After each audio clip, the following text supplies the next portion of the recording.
mais relève souvent de campagnes orchestrées pour affaiblir notre souveraineté économique et miner les efforts de repositionnement stratégique de notre pays sur la scène mondiale. Je tiens ici, devant vous, à réaffirmer solennellement ce que j'ai toujours défendu. Jamais, mais au grand jamais, je ne braderai les richesses de la République démocratique du Congo.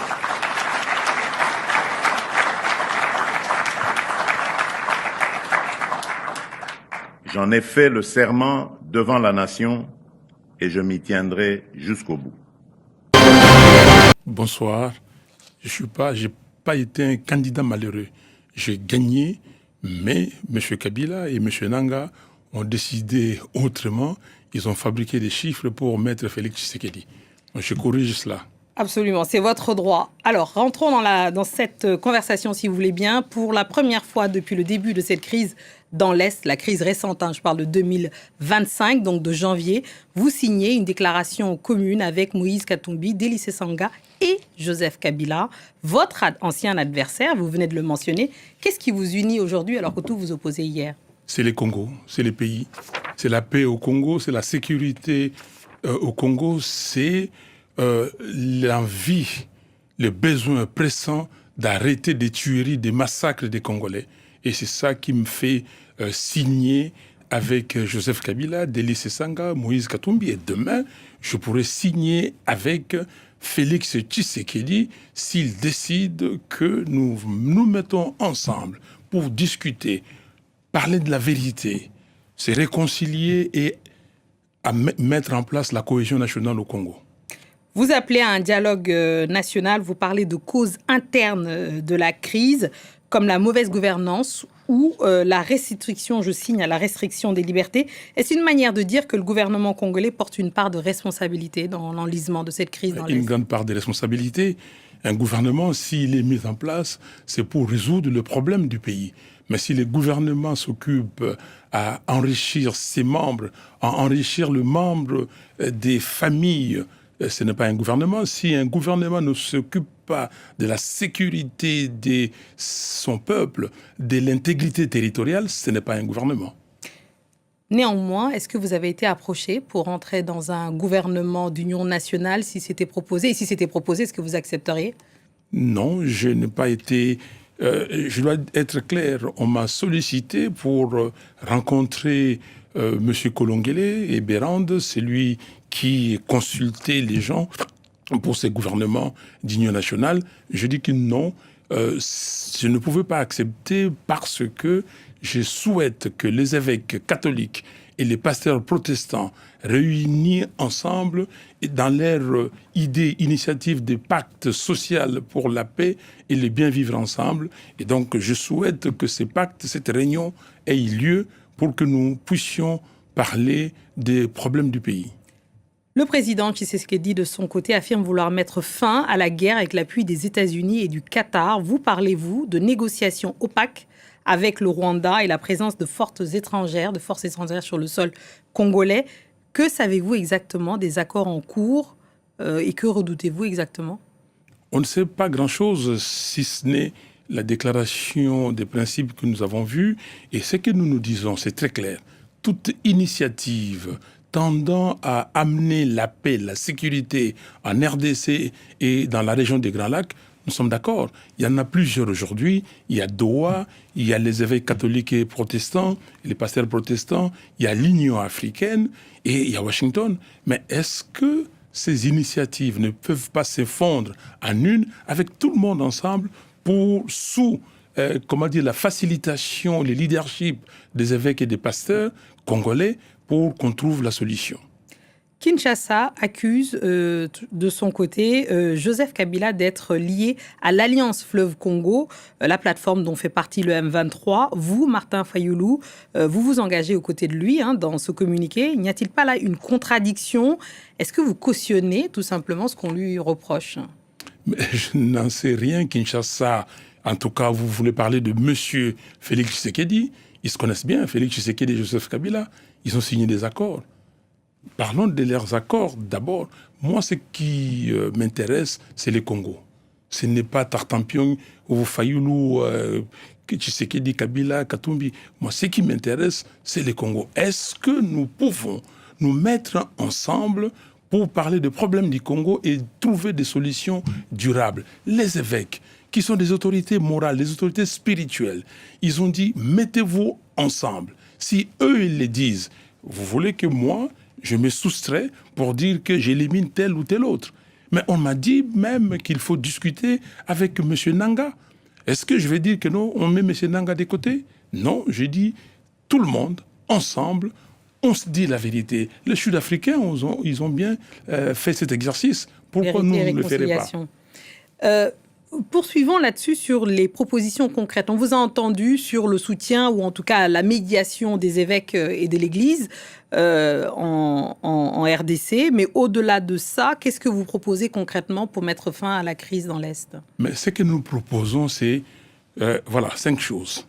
On se met d'accord sur ce que nous appelons la réunion sur la vérité, réconciliation et cohésion nationale, qui va discuter d'abord comment mettre fin à la guerre, comment recouvrer l'intégrité territoriale du pays. 2, comment arrêter la gabegie financière, les trains de vie élevés de l'État pour récupérer l'argent et alimenter l'armée et le projet social pour alléger la misère du peuple. 3, comment arrêter avec les violations systématiques des droits humains. 4, comment demain avoir des élections crédibles, c'est-à-dire comment faire des réformes. Et 5, enfin, comment vivre en paix dans la sous-région. Comment faire à ce que les Congo et les autres pays de la sous-région, nous avons 9 pays voisins, comment assurer ces vivre ensemble paisible. Mon mère, si kaneb soko tokolemba te kolobela makambo etali courant awa na ville province ya Kinshasa po tolobaka depuis tokota na 2025 oyo kobanda mois ya janvier courant ezalaka lango juste stable te o mapapa na mapapa sandali kutu bien ndenge bozali komona boye courant ekoma nango mari to femme de nuit na bacoin misusu ya Kinshasa ndenge nini ekoma koya nango kaka babutu ba 0 heure mpe ekendaka nango ba 6 heures population bazali na difficulté makasi moyen bakepasa te bilamba ya kolata ezali te bana bate na réchaud ata mwa mokapara eza te bapareil mélanger ekoma nango kutu baesthétique mpe décoration bapalais to na podium basinga ya courant na kiliba okoki mpe koconfondre yango na singa ya bilamba botala ndenge cabine evandi kaka boye yo esala te nzoka tozali en pleine capitale ya Kinshasa okanisa lokola tokomi na biso kuna ya Chikula na province ya Kasai central.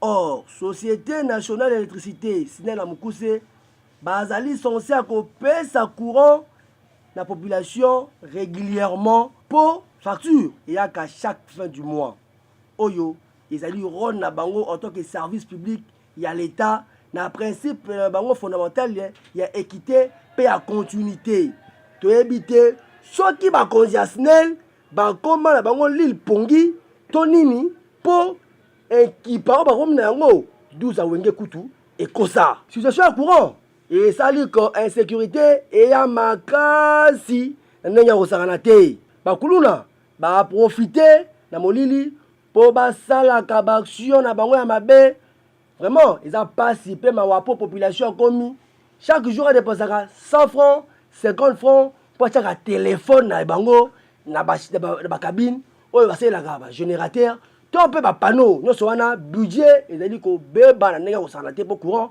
eza susu permanent te yango tokosenga kaka na bakonzi ya SNEL bobongisa mosala na bino vis-à-vis ya population ya Kinshasa soki botiki boye eza kiadi kibene mpo ya boye bozo répondre te na vision chef de l'État ya kopesaka population courant ndenge loba na service public na principe nango fondamental ya équité na ya continuité eyokani. Déclaration de la coalition des mouvements associatifs patriotiques CEMAP en sigle. Depuis plusieurs mois, le nom de son Excellence Monsieur le Président honoraire Joseph Kabila Kabange est au cœur de toutes les discussions, mais surtout de toutes les manœuvres politiciennes dont l'objectif démontré est de faire taire toute voix discordante, surtout lorsqu'elle interpelle, à juste titre, la conscience collective congolaise. Comment expliquer, en effet, qu'après avoir exprimé sa volonté de contribuer par son expérience, reconnue tant sur les plans national qu'international, à la promotion de la paix et à la reconstruction d'un État en déliquescence, en retour, le pouvoir en place se soit engagé de façon brutale à nuire à son honorabilité par la diffusion des mensonges grossiers qui ne trompent pourtant pas la vigilance du peuple. La mesure de suspension prise par les autorités à l'encontre de la famille politique de Joseph Kabila, en particulier du PPRD, les scènes surréalistes de déguerpissement du siège, ainsi que les perquisitions engagées sur les propriétés de son Excellence Joseph Kabila Kabange, illustrent à suffisance non seulement le rétrécissement de l'espace politique, mais aussi de l'acharnement contre un homme à qui le pouvoir en place prête à tort l'origine de toutes ces insuffisances. Si son silence a souvent inquiété ses détracteurs, ses récentes prises de parole, pourtant dignes et responsables, sont perçues par les ennemis du peuple comme une preuve de sa prétendue complicité avec le mouvement AFC M23, désigné comme terroriste par le pouvoir en place, mais avec lequel ces derniers dialoguent au point de conclure des accords. Les démarches visant à obtenir la levée des immunités du sénateur à vie et les poursuites judiciaires qui s'en suivraient ne sont en réalité que les étapes d'un scénario écrit d'avance par ceux qui ont choisi de dépouiller la République, de tromper le peuple et de faire taire la voix de la conscience congolaise. La coalition des mouvements associatifs patriotiques, CEMAP en sigle, condamne fermement cette dérive du pouvoir en place en interpellant la communauté internationale sur la mise à mort de la démocratie congolaise, héritage précieux, chèrement acquis, et les conséquences désastreuses qui pourraient en découler en termes de stabilité, de progrès et de développement. Parmi les partis et grands regroupements politiques de l'Union sacrée figure Alliance des acteurs attachés au peuple. Cette plateforme politique a enregistré ce week-end les nouveaux adhérents, les autochtones de Kinshasa, chefs coutumiers, chefs de regroupement et députés Tekeumbu ont décidé d'intégrer cette plateforme. Cette diversité permet à l'Alliance des acteurs attachés au peuple de représenter un large éventail de perspectives et d'intérêts, renforçant ainsi sa capacité à influencer les décisions politiques au niveau national. Au nom de son Excellence Tony Kakushiku, au représentant du chef de l'État, autorité morale de l'AAP, nous sommes heureux et fiers à ce jour de pouvoir accueillir cette grande famille autochtone de la ville, de province de Kinshasa. Il s'agit de Tekeumbu, où parmi lesquels se trouvent des députés, des grands chefs coutumiers, des chefs de groupement qui ont désormais rejoint la plateforme politique AAP. Et nous pensons qu'ils se sont orientés vers une bonne porte. Non seulement une bonne porte, mais une excellente porte qui va rester ouverte pour eux parce que le représentant a noté leur doléance. Les nouveaux membres espèrent que leur intégration contribuera à une meilleure prise en compte des préoccupations locales, notamment celles des communautés autochtones, souvent marginalisées dans les processus décisionnels. Tosali choix wana parce que tomoni AAP eza regroupement oyo ezo kozala mingi pemeni ya population ya mboka na biso ya Congo. Biso lokola baktoto na ville ya Kinshasa tomonaki ke tozala mingi na kati ya regroupement wana po ke lokola mongongo na biso ezokoyokana te na niveau ya République démocratique du Congo nde yango toye na AAP lokola AAP ezali regroupement oyo mokonza mboka azotyela bina motema mingi yango tomoni ke so tosadere awa mongongo na biso so tolobi ekoyokana directement. L'engagement de l'AAP envers une gouvernance inclusive et participative est perçu comme un atout majeur pour renforcer la cohésion sociale et promouvoir le développement durable dans la région. Yokeloko oyo, force du progrès, balobi, bazali kolinga bazala unifié na ndenge kosakana te, kaka ndenge chef de l'État Félix Antoine Tshisekedi Tshilombo akutanaki na moko ancien président ya force du progrès, héritier Mokato, abaki surveiller nga bana wana, c'est dire que non azwi makambo na solo po a unifié force du progrès. Bon di menanga ke mo bangé na réunion salamaki awa na Simon Plaza na Kauka wape pai a sangisaki baike ba site différents sites pour la repesa teke na boyebi que tout c'est la prochain gouvernement force du progrès pay a tie mutu tout ko senga azwa pe ministre intérieur mais na vice nango azwa pe ministère ya jeunesse pe azya ba mandataire tant ba ko publier bango yango ba kendaki pe na consultation pe réunion salamaki pour na ko unifier pour na ko pesa kaka indusa ba site nyonso baza la bomoko ba ko organiser mo bande na marche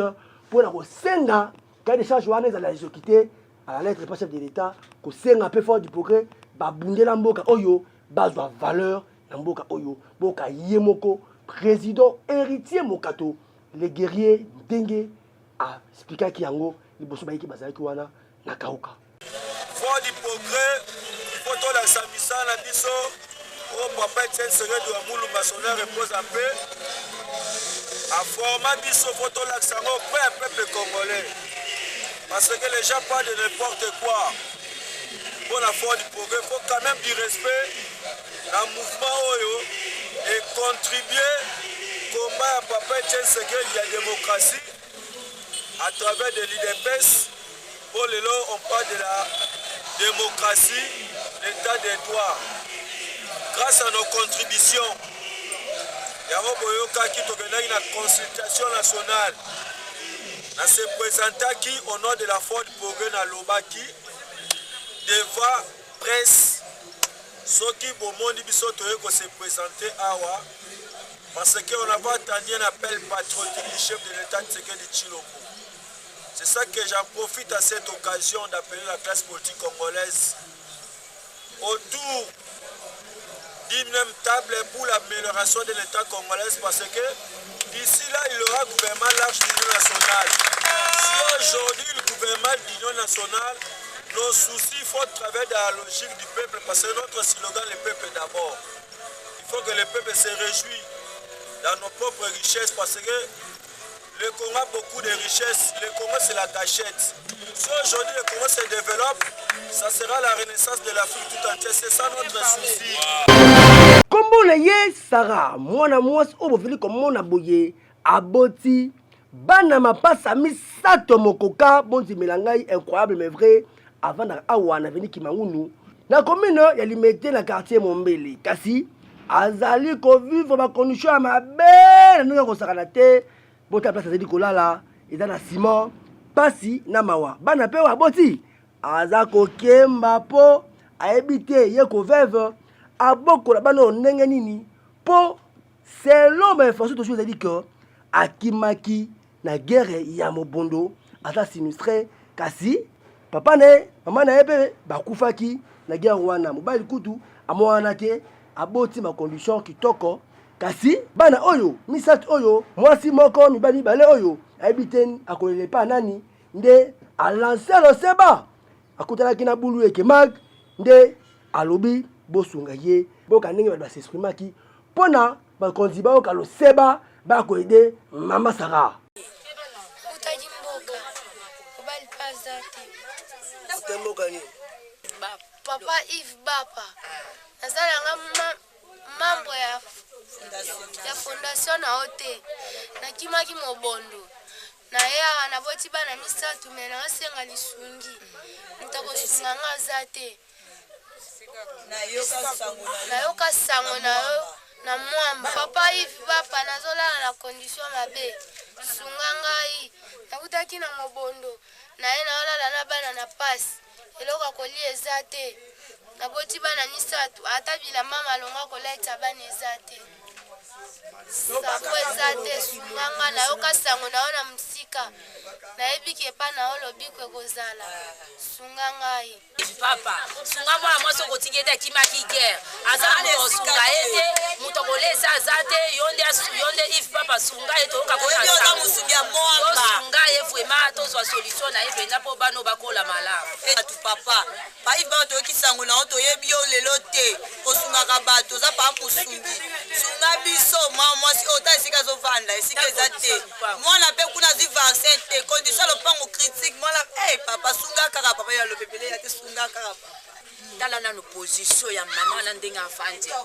moninga yoki mawa moni kaka ndenge azalaki avanda libanda place akovanda eza te nde akotisi bango na kati ya ndako tala kaka position balali wana na mabele na nsima bana misato nezalaka te bato ya mbongo kutu bazobota bana misato wana te me tala nzambe ndenge asali makambo na ye yive papa sunga bana oyo bana misato eza lipamboli munene oyo nzambe akosunga yo oyebi te papa osunga me osunga bana oyo papa Félix bana misato baza alisungi tozolela nde lisungi na papa Gilangeliti tozolela lisungi mpona kosunga bana oyo misato avenir na biso lobi na nsima na bino eza bana oyo bosunga bango position eza te papa en tout cas position eza te bosunga na position ya kolala na kolia na makambo nyonso bana babotamaki lobi na hôpital ya Liboke na minito bana na ndako bosunga bana oyo lobi donc position ya bana eza hey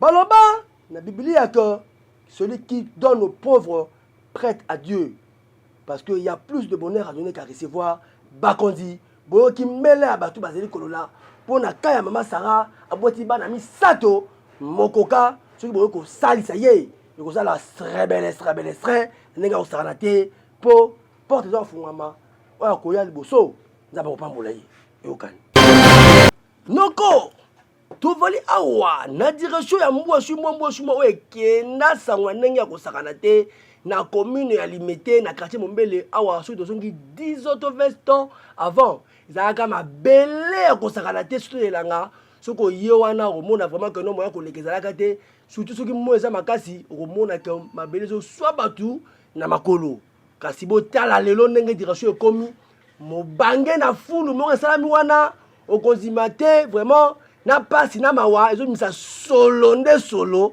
gaz carbonique koloba te ya pasi ezali ko ndinga na yango biloko otekeza wana malewo ezali wana mama ezali wana oyo population baliaka kasi bazali exposé na maladi ndenge kosakana te nzoka nde tozwi information ezali ko fulu ezalaki mokie bakreaki yango po soki bambule ebandi makasi ma etelemaka wana batiaka fulu wana kasi ezalaki mpo bakunda yango na bazelu me tocomprendre te si sebeluki nef bakomisi fulu yango ebele boye ezwi aveni kimangunu emoka mingi te kaka veni kana kote mosusu evi kana ti tokomana na veni pila vraiment pasi mpe mawa mpo awa ata basali bongo soki maka mbula ebeti boye katikati ya nzela balekanaka te ekomoleka kaka na coin bino boyebi soki mai ekauki solo ebimaka awa bokela yango komongo bandako na bino fulu ndenge okomi monene boye population ye moko ekipa mpe complice abwakaka na ye basalite na ye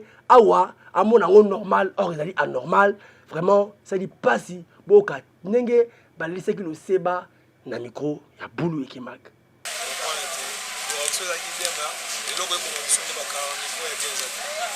esenga bacarnivore moko ya minene ezwa route directement ti pont ya se soki bacarnivore ere eza te mai wana eya otomi na awa nde tozwaki initiative ya bwaka fulu po totumba tobwaka mwa mabele po emata me tokoka te mpona mabele wana mituka wana eza ba $50 ba 70 eza trop cher topekisaka bayoka neni da congolais la amoni fulu fa bwaka profite po bacamion public eza te tomona yango wana bacommune mosusu me biso mona Limete utu commune présidentielle tomona yango te rompone bacamion wana evandaka na commune oyebi te soki autorité ya leta existaka to ezoexiste te na mondele donc tozomona ntango nyonso kokanga bana na pokwa kokanga bagene na pokwa kokanga bagene na pokwa me biloko ya boye on dit la terre et le sous-sol appartient à l'état ndenge nini individu moko akoordonne kobwaka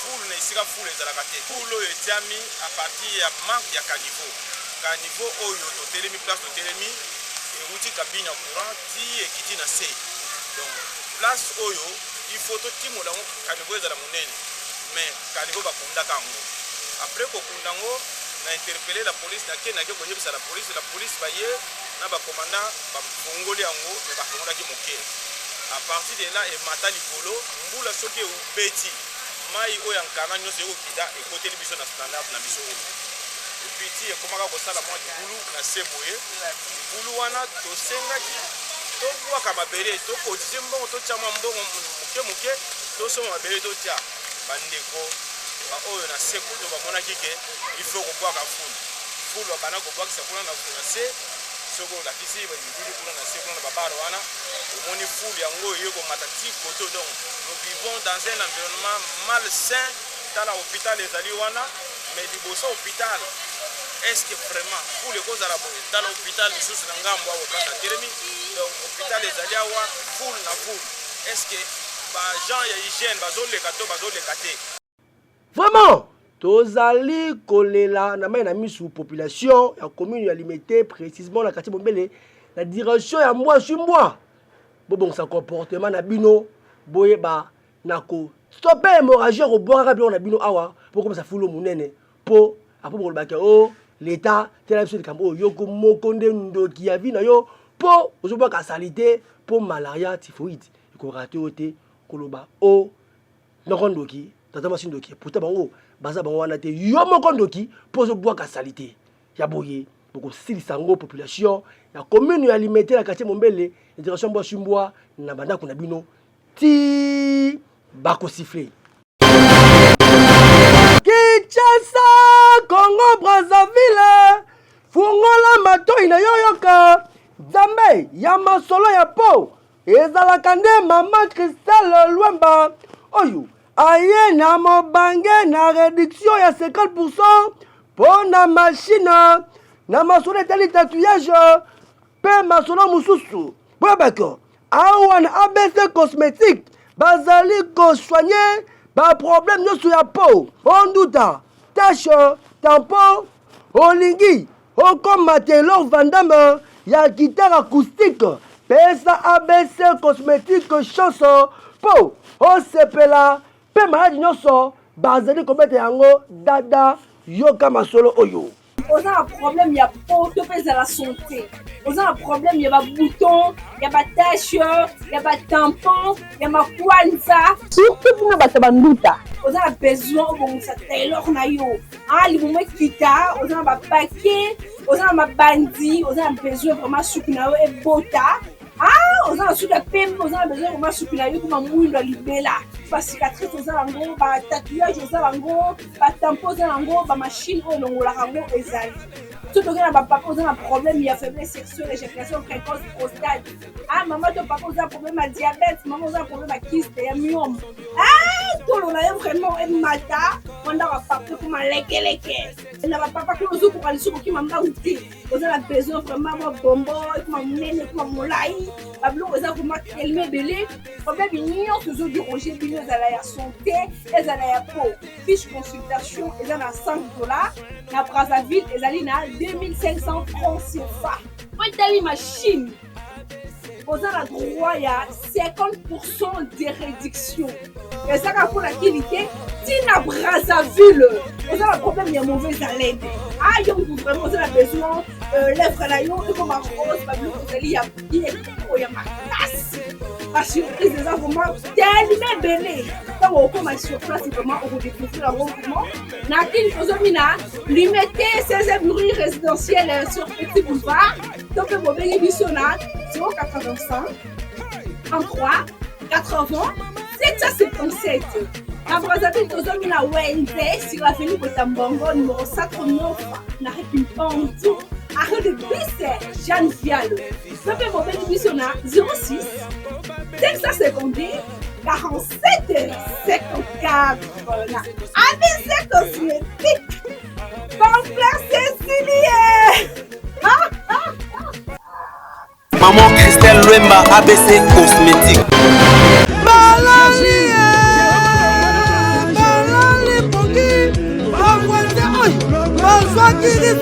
Nakokota na autoroute na pusu bakoti samba eindeli bango na masolo ya ce soir mozimbela ngai ko maison aigle dépendant de son ya ye moko le boso aigle monga akenda kenda azoka aini bino obange na promotion veni promotion ya badisplaye na prix moke mpenza batelefone ya marke nyonso olingi lisusu tozali détaillant to mpe grossiste soki ozali kosomba nombre bapiese bakosela yo rédition ya musunye kaka na maison aigle dépannage so bazali na basesoire ya batelefone lokola iPhone, Samsung, Tecno, Huawei, Itel, Infinix na baoyo